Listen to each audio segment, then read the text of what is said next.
Markets go up and down, and crypto's not immune to the macro. We're still dealing with issues from the tariffs. We're still dealing with a great degree of economic uncertainty.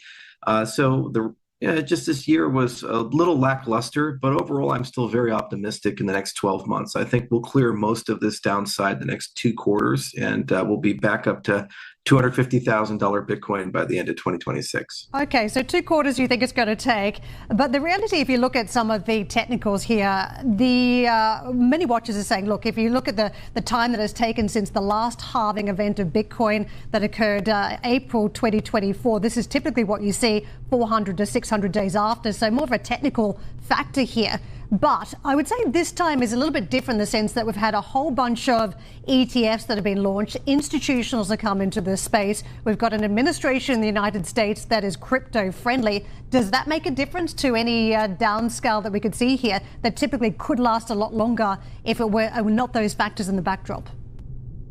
Well, I mean, it's a very different kind of bull market than the last 3 times that we had the 4-year cycle. I mean, the last 3 times it was retail-led, most notably in 2021, where everything reached an all-time high.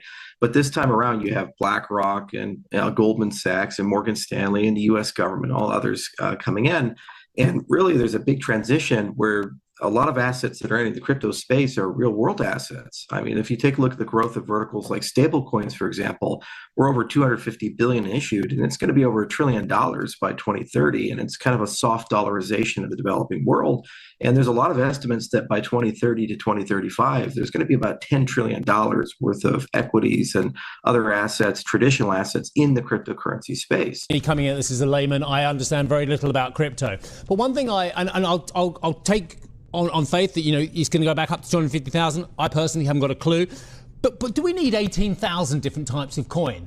This is my point. Okay? No. I mean, Bitcoin, get it. Ethereum, get it. Solana, get it. Doge, whatever. But 18,000, Charles?